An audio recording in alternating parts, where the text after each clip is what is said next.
Welcome to solverfy. From the given table, summation of xi equals to 4427, sample size n equals to 14.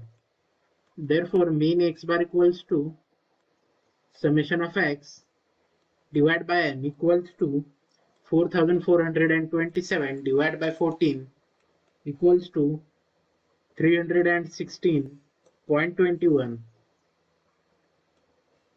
Now, summation of xi minus x bar squared equals to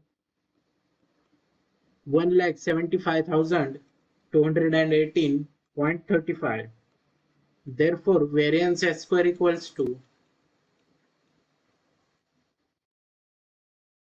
summation of xi minus x bar squared divided by n minus 1, which equals 1,75,218.35 divided by 14 minus 1, which equals S square equals to 13,478.33.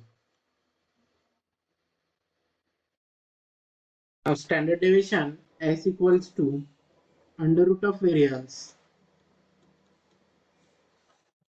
which gives under root of 13,478.33, which gives S equals to 116.096.